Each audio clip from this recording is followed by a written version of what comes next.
Instagram page. Please follow me on Instagram, Michelle, 2L's, A, Mayor TV. Please follow me on Instagram. If you're not following me here on TikTok, please follow me so that you can get notified when I decide to come on live, because I might not upload it on Instagram that I'm going live on TikTok. So you get notified and you can come and check me out. Because like I said, I'm always looking to offer something genuine and something unique. These are things that I've been pondering. These are not things that I just thought of today and I come up with an analogy on because I listened to what somebody else said on social media. That's not what you're going to get here.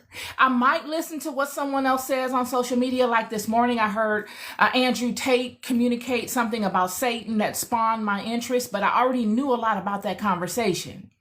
So it just spawned my interest to come on here and go and take it a step further and allow my experiences to piggyback off of what I heard him say and maybe flower out on some situationals or some directives that I might be able to convey to add my little sauce to that. That's what you get here. These are all genuine perspectives that I've been pondering for a very long time. And not only have I pondered them, you guys, I have actually walked it. I've wrestled with these things and I have unique experiences that are bankable. Today's conversation is going to be out of Genesis chapter 3, y'all. I really want to hammer in what we're dealing with right now because I think many of us are suffering out of ignorance. We're suffering from lack of knowledge. Lack of knowledge is ignorance, friend. We suffer from ignorance, and ignorance is not a derogatory term. When someone says you're ignorant, it does not mean that they're dissing you. It doesn't mean that they are speaking down upon you. I mean, I guess it could be in the context of whatever way they and however they put it, but depending upon the nature of the conversation, it could be seen as such. But in its most normalized state, the word ignorance just means that you don't have knowledge of it, whatever that is. You don't have any understanding of it. And the Bible says that we suffer from lack of knowledge. We suffer from ignorance. We're ignorant on a lot of levels. And once we can accept that, we are able to build from that, because acceptance of our weaknesses shows strength. And I'm not saying everybody is ignorant. There are things that I'm ignorant to. These perspectives that I am giving you are experiences that I have elevated to in my life. And for me to sit here and think that I have reached the pinnacle of my elevation would be an outright lie. That would be an ignorant statement. I would be ignorant to sit here and say, I know everything. There's nothing else I need to know in life. I know everything. All I can do now is tell everybody stuff. No. I know enough to formulate a solid perspective on it and speak it into the world and let it reverberate all around me into the ears and the hearts and the minds of all of you. And in hope that somebody catches it and understands it and offers something up to enrich it, or counters it with something just as truthful. Because in doing so, it allows me to learn. It allows me to grow. And that's the way of life. It's not to downgrade someone encountering or challenging a perspective or hearing what they have to say and taking it a step further in another direction. It's not to demean anyone. It's to get the maximum out of that thing. So today we're going to be speaking to good old Satan. We're going to be talking about Satan today. Andrew Tate dropped something on, I don't know how long ago he spoke this, but it caught my attention this morning. He was saying that Satan believes in karma. Those that follow Satan are those that believe in the universal force that many of us call karma. Well, what is karma? Karma is what one would consider cause and effect. You do a thing, you can expect a certain effect from it. It's universal. These are all fundamental. I don't care where you go on this planet. I don't care what spiritual vertical you align to. Cause and effect is paramount. If you're not aligned to any spiritual vertical, the law of cause and effect is still paramount, friend. It's the fundamental law. Just like what goes up must come down. Surely what goes up can have a slower rate of going down depending upon what situationals you add to that thing to slow it from descending, but it must descend regardless. Same way with cause and effect. That Satanists, or those that honor Satan, believe in karma, and that these individuals do not hide anything from you. They have to tell you the truth of the thing that they are presenting to you. Lest it's no fun. What fun is it? The fun is in tricking you. This is an intelligent individual. This is highly intelligent individual. If you look at the situational that this person has been presented with, it has been through will, determination, intelligence, trickery. It takes a lot of intelligence to be very effective in being inflicting trickery. You've got to know the system in which you are involved to be able to manipulate it. And then to be able to manipulate it to a point where you can tell someone the truth and still get them to do what you want them to do without having to lie. This is what he gets off on. How do I know this? Well, we're going to go back to good old Genesis chapter 3. It's all here. I'm going to read it to you. Verse 1. Now, before I get into this, we're not going to spend all day on it because we talk about this, but I need you to understand it because I don't think you get it. And Spirit keeps bringing it to the forefront of my mind. So it must be something that I need to continue to speak of. Before Genesis chapter 3 begins, we have seen that God has created everything at this point. And God has given order to everything. And everybody knows their role. And everything is at its highest element. Everything. Adam, Eve, the animals, everybody is in complete harmony with one another. Bliss. No discord. There is no word spoken of lack. There is no weakness being shown in anything. Everyone is vibrating at their highest capacity. And God says, in the last verse, and they were both naked, the man and his wife, and were not ashamed. That's the closing of Genesis chapter 2. Nirvana. They start off knowing the fullness of their creation. It gets no better than that. They start off at the height, 12 o'clock. This clock thing, everything I say makes sense if you just pay attention long enough. 12 o'clock hour is where they start off at. The height. They've experienced the most that they could become in this creation. In that particular aspect of who they were at that time, that was the height of who they could be. In that aspect. The close of chapter 2 closes with them being in complete unison and at their highest vibration. And all is well for a season. Chapter 3. Now the serpent was more subtle than any beast of the field which the Lord God had made. And he said unto the woman, Yea, hath God said, Ye shall not eat of every tree of the garden? Time has passed. Adam and Eve are great.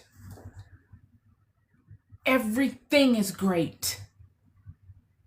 Peace on within the realm. Whole, complete, balanced. They interact with God. There is no lack. They are in their highest expression. Fullness. Actualized, activated. And the serpent enters the scene. And he's the most subtle, fluid. He maneuvers in ways that is hard to trace. He can go undetected. He's wise. In order for you to move in a way for me not to be able to trace you, you've got to be wise to my limitations. You've got to know my setup.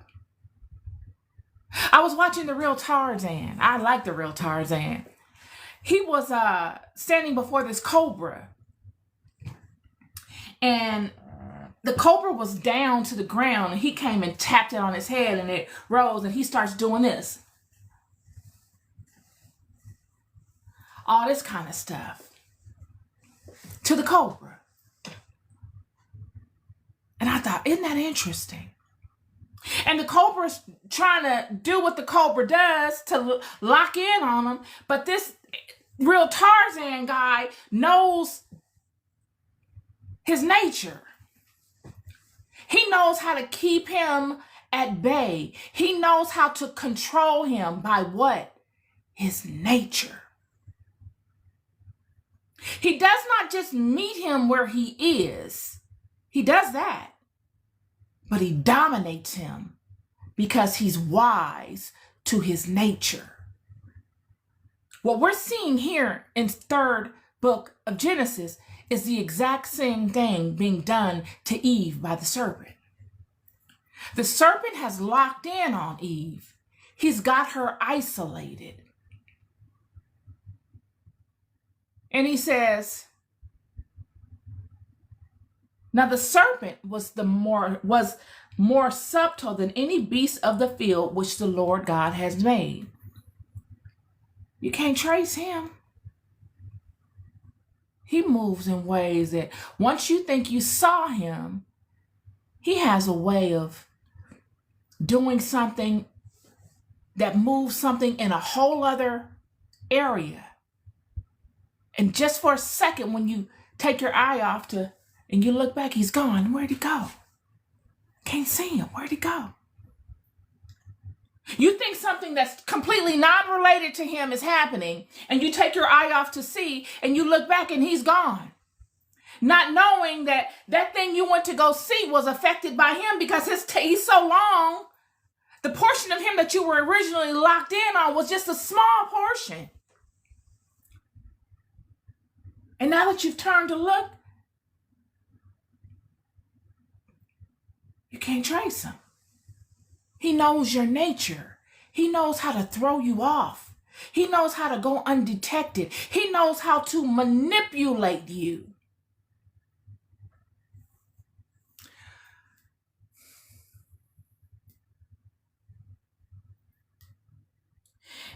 And he said unto the woman, yea, hath God said, ye shall eat of every tree of the garden?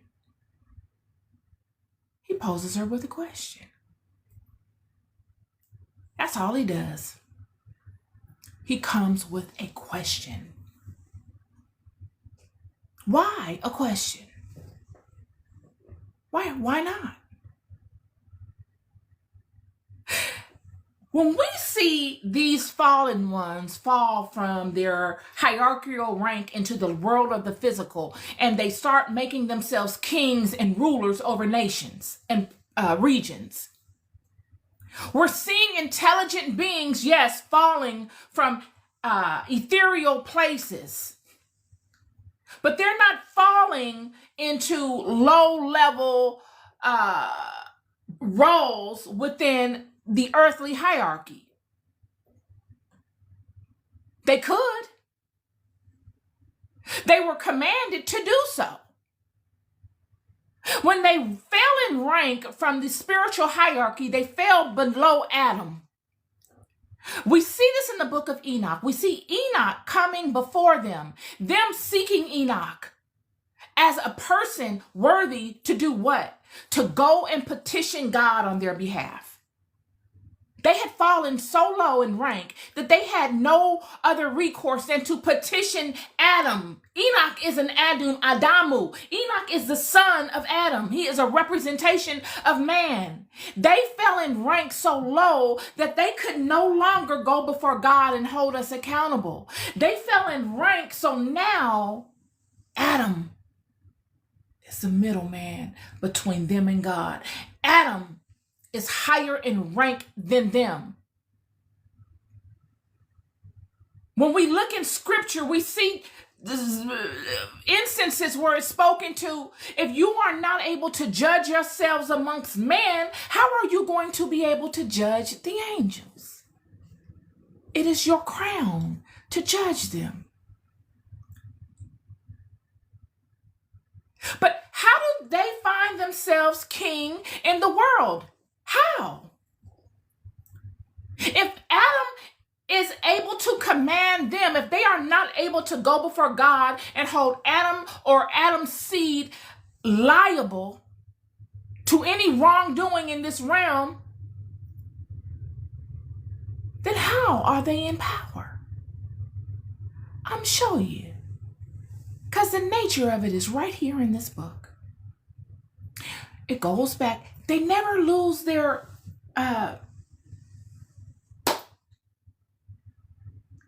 trick. The tricks are the same. The serpent comes to Eve and he asks her a question. An idea. He gives her a new perspective on an old thing. You see, this tree was old. Eve and Adam had seen this tree time and time again and never, ever decided to ever even want to partake of it. It was never in their spirit. You ever been before something that you never wanted to even do? It never even crossed your mind to do it.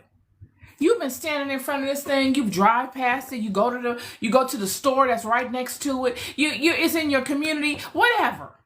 You never thought of it, and then someone brings it to your attention, and you're like, "No, I never really wanted it. No, I'm not interested."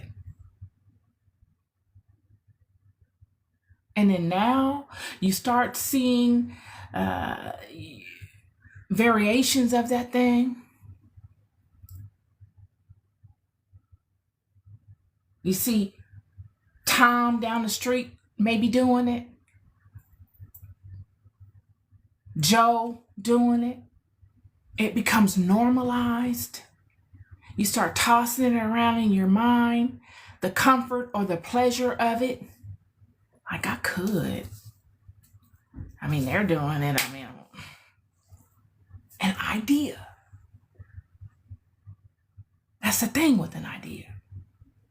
If you plant a seed in the mind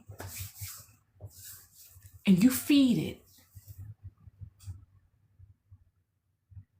with visualizations of comfort, comfort is an intoxicating thing. Comfort and power, they've led many folk astray. And lust, comfort, power, and lust are three of the deadly sins, if you ask me. Because those seeds, they flourish like weeds. This is what Eve is experiencing. This serpent has come upon her in the garden and started it off with a question about something that she's seen all along. Something she knows. He says, "Have God said ye shall not eat of every tree of the garden?"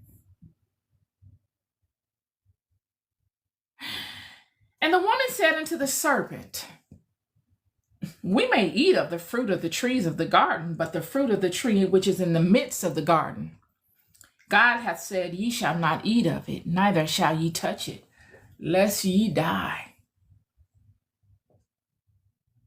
He's sitting there looking at her like,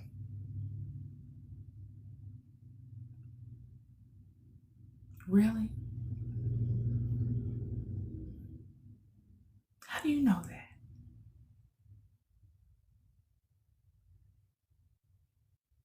Her saying that one statement was all he needed. That showed that she knew. He is the one that will not ever take the weight of your decisions. He's a trickster. He will not ever take the weight of your decisions. He's buying time. He needs comfort. This is not a garden to him, friend. He's the one that knows what the real garden look like. He knows this is not a garden. This might be a garden to y'all. This is not a garden to me. And the only reason why it's pleasurable to its degree is because I gotta be here. So I'm going to make it as pleasurable as I possibly can because I must be here. And I'm going to make it a little pleasurable to you because I need a carrot to dangle in front of you. I need something to leverage to get you to do what I need you to do. So now she's acknowledged that she knows the rules. It's all there. You know you're not supposed to touch this tree. So regardless to what I tell you, the decision is yours. It's not my job to manage your decisions. In fact, it is my job to challenge you, to make you better. Now, what process I go about challenging you, that's debatable. You can get me on that. But that's a lower degree response than it would be for me outright lying to you.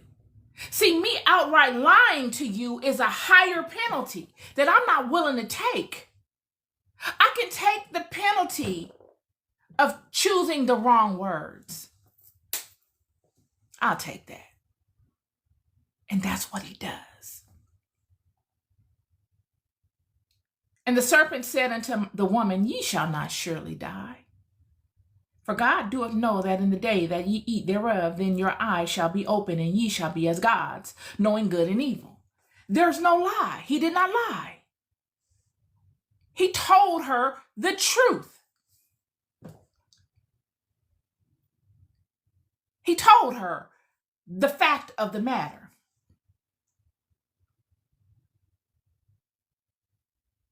And when the woman saw the tree was good for food and that it was pleasant to the eyes, I told you, she saw, she envisioned the comfort, the power. This is how that idea captures you. And the tree to be desired to make one wise, she took of the fruit thereof and did eat, and gave also unto her husband with her, and he did eat. I want you to start visualizing all these things because I need you to get emotionally engrossed in this.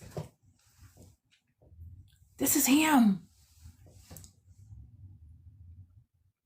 She's standing before that tree. Now that tree looks completely different now. She's excited on the inside. Every day she got something to look forward to. Before she go to sleep, she's thinking about what happened if I ate that tree. Okay. Every morning she wakes up. She goes about her chores. She's thinking, what would life be like for me if I could know all of this? How would I be? What would I do? And she starts fascinating on all these different variances and variables of positivity that'll come from her gaining this knowledge. She cross-references it with what she knows of God because she's seen God. She's interacted with God. They're at their height. These are not minions. These are not mortal men. These are not that. She had reached the height of her creation. It says it here in the Bible. They were both naked, man and woman. They were not ashamed. And prior to that, it goes into detail that all was complete. All had reached its height.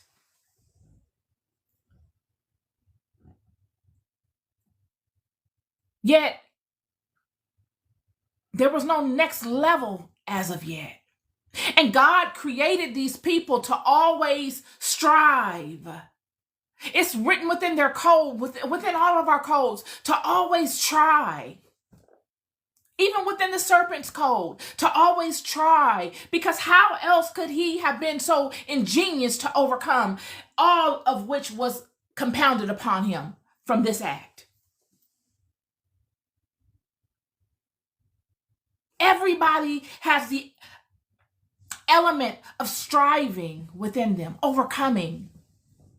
Overcoming is a powerful force, friend. Some have it more than others. Honestly, I believe it's a component that is nurtured by way of having other aspects intact and active in the mind and in the spirit. And when those other aspects are intact and active, no weapon in hell can stop you.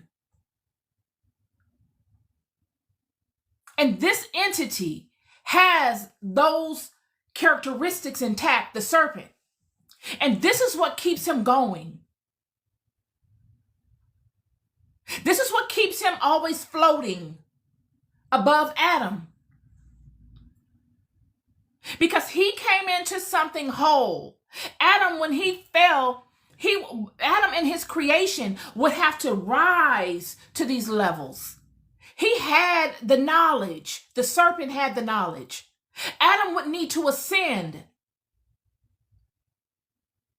And in his ascension, the rug would be somewhat pulled from up under his feet. And something extremely traumatic he would experience that would cause him to break from his holistic state into this downward spiral, he and Eve, into the world of Oz. And he would go on a journey and he would find his courage. He would find what love really means. He would overcome his fears. He would right his wrongs and then create more wrongs to right. And he will go on this endless journey of self-realization, both he and Eve.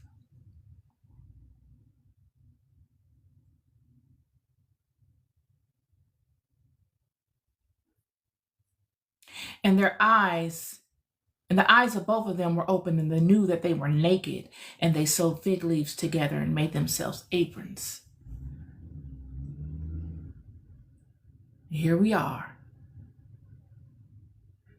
with our aprons and fig leaves. Some of us have come into a knowing that we don't even need a fig leaf. We're okay with walking naked and withstanding the judgment of doing so in a world that has been completely turned upside down, in a world that it is normal to wear fig leaves and aprons. But there are those amongst us that sense that this is opposite of our creation. Our creation is to be naked and to be strong enough to stand amongst one another and be naked and not be blown by the spirit of lust in looking at one another's nakedness, not be blown by the spirit of judgment and vulgarity in looking at one another's nakedness.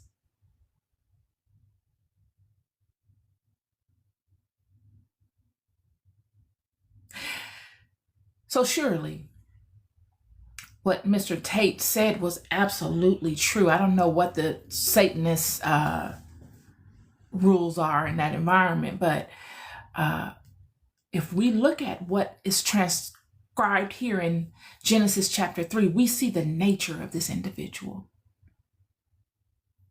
He doesn't hide anything. In fact, I think he is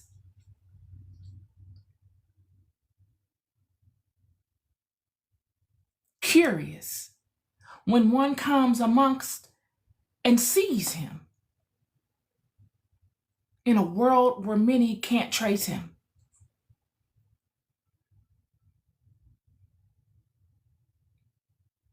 You see, these spirits, including him, even God, they don't want to be seen. They see you, but they make it very difficult for you to see them. They don't want to be seen. You can sense them,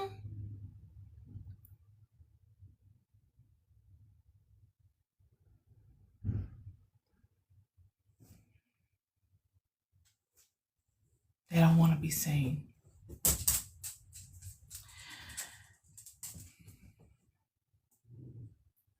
So, yes, this is my podcast episode for you all today as it relates to karma.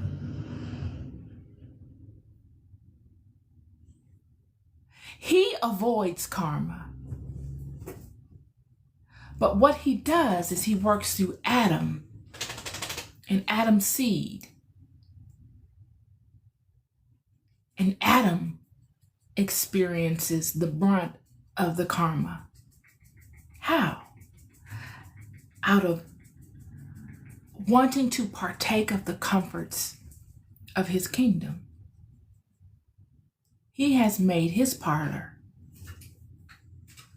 beautiful and abundant with the creations of the mind. The knowledge that he gave Adam and Adam's descendants, they began creating beautiful things, mesmerizing kingdoms. The kingdoms of the world today look nothing like the kingdoms of yesterday. Surely they're magnificent. But I'm here to tell you, to a degree, they're not even near the level of magnificence that these kingdoms were of old. I told you, when you look at Egypt, you're looking at these pyramids being created at that level. They didn't start off with the little small hut and then perfect that and then go and make another one. And no, they were created at that level of magnificence, of mathematic precision.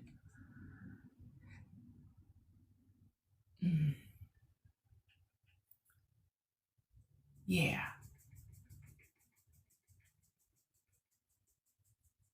And in Adam looking to partake of the gifts of his parlor, he goes against things that he knows he should not, knowing he shouldn't do it. And in doing so, he's created karmic debt for himself that no one else can repay but him. To hold on to the gifts of this kingdom of this individual, he will do anything and everything to not go back to his natural state. He hates his natural state so much that he will do anything to not stand within it. Because standing in his natural state means standing in the totality of who he is, and he does not know who he is. Because he has made his reality based upon the creations that were taught by these people. This is where he gets his power from. This is what makes him whole and strong and big man and big woman. It's the trinkets. And to think that he would or she would have to do without them, they would rather not carry on.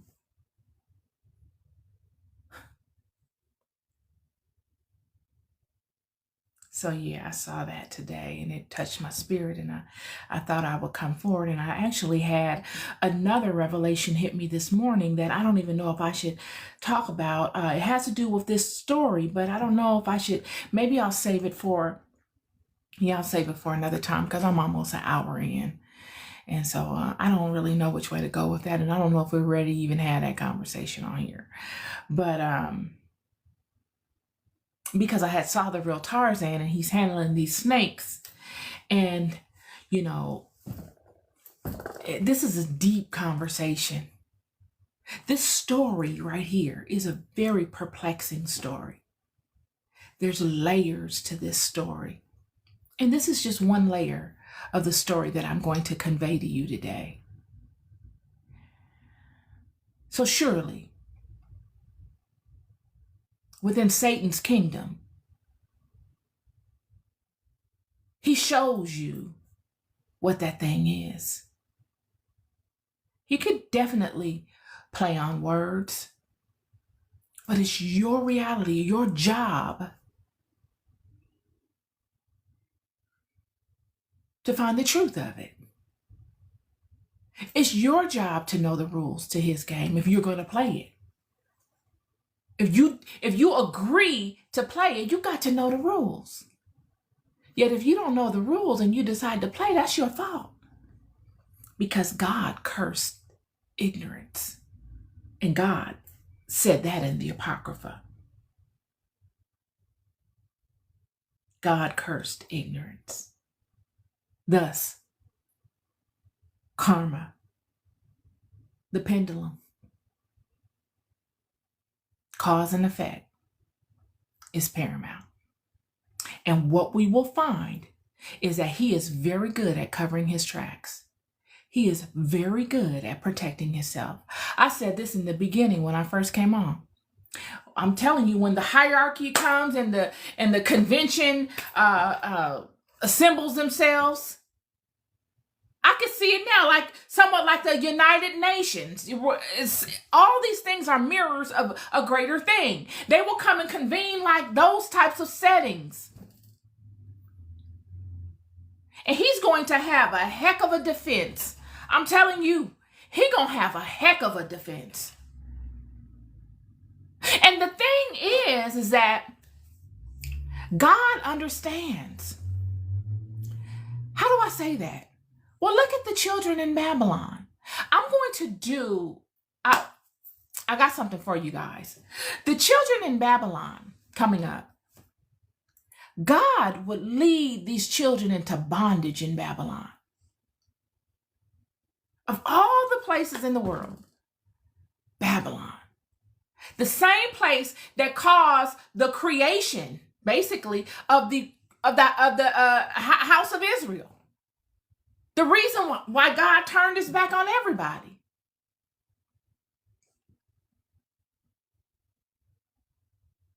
The reason why God chose Abraham. I was watching somewhere on social media where a man said that they hated Jesus so much because, it was that preacher, I forgot his name, really Billy Graham was preaching, and he was saying that they were angry with Jesus because Jesus said that he was before Abraham. And I thought, okay, there was life before Abraham. Before God came to Abraham, there was the group of children. The whole world was congregated in Babylon. And God, out of what they did, turns his back on the whole world, y'all. Everybody. And leads them to the direction of these fallen ones in Babylon.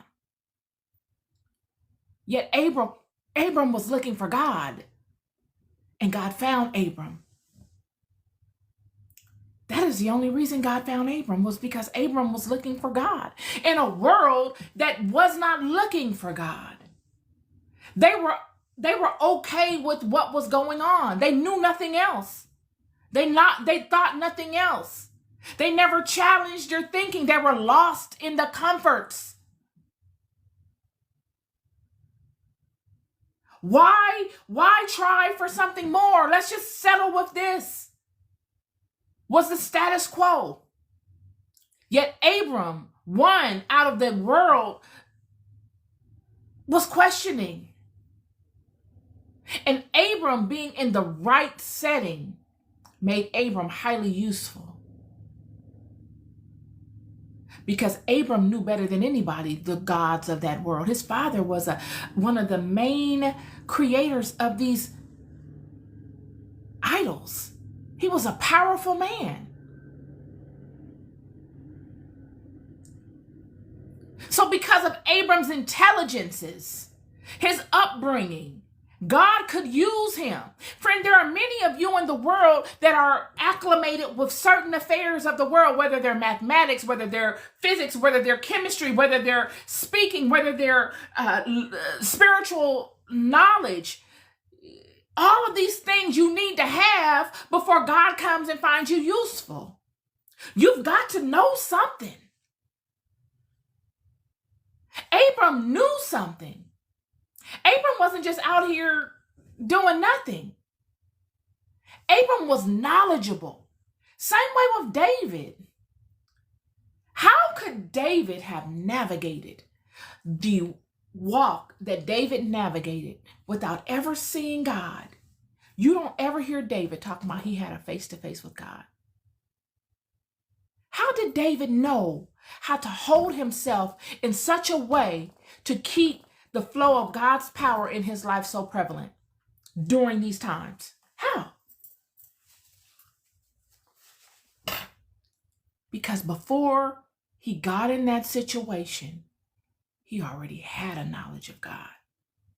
He had a firm foundation, firm enough to withstand him through all that he experienced, firm enough for God to bank on him and say, I'm going to be able to use him to get from point A to point Z. He's going to make it through. I'm not going to be able, he's not going to fall out of alignment because I've walked with him throughout all of these different things, all these different situations that he's experienced throughout his life. I sent to him to strengthen him. Friend, all of your struggles in your life that you're going through are not for nothing. They are internal strengthening methods for God to be able to prepare you for something greater. I'm here to tell you, nothing is for nothing.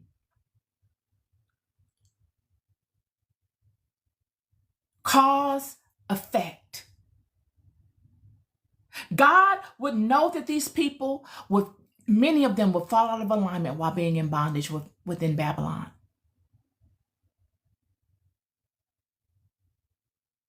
And God would lead them right there. God would allow them to experience it. Just like when God sent Elijah to Jezebel,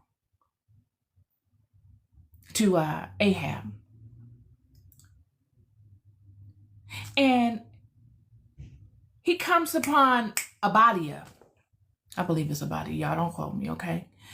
And he says, Obadiah's like, look, I know I ain't doing right. I'm doing the best I can, okay? We're over here. Jezebel is queen.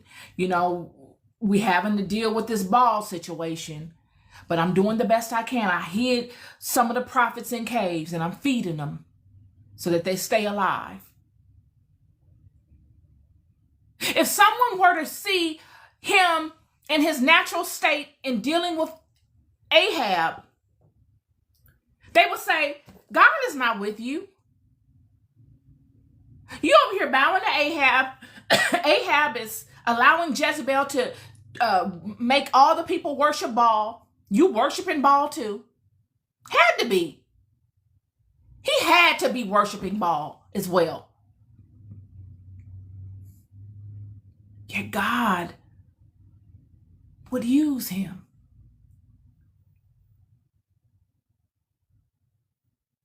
These are nuggets for you to have hope and for you to know that God loves you, friend. Don't let the system, don't let the situation corrupt the integral aspect of you. Don't allow it to corrupt this flow of spiritual water. When God puts you in position, when God puts you in seats, when God puts you in roles, it is surely things will be compromised because of the environment. The children are in Babylon. Daniel, the prophet of God, is serving the Babylonian king. He's bowing to this king. And so are all of the children that are there with him. Yet God would allow it to happen. God will make Daniel useful. Because Daniel would not allow it to corrupt his spirit. He will be able to distinguish between certain things. He would not allow it to engulf him completely. He will be able to control himself. These are the things, friend. These are the things. And I'm going to get more into it. I'm not going to hold y'all long because I got some things that I have to do too. But I wanted to speak this to you. You're loved more than you'll ever know. This is not a condemnation thing. We're in a situation. It is what it is. You've got to make the most out of your situation, whatever it is. Whatever is whatever you're bound to, you got to make the most out of it. Friend, let me say this and I'm going to end it. Many of us, I'm telling you, over the last 4 years, I've been in a situation where, you know, I've come forth out of my cave and I never would have. I was forced out into the world of light with my gifts. These are gifts that I've had all along. I just keep to myself. They weren't, you know, put on display. But God found it necessary for me to come forth and put them on display. And many of you have gifts that there is no stage for them, but particular stages and verticals that you must align to project your gift that God gave you, lest your brethren and your sistren would never know your gift. You see, some things you must look at it as Babylon. Babylon is huge, y'all. I'm going to be speaking more on Babylon, just so that you can understand how powerful this Babylon aspect is.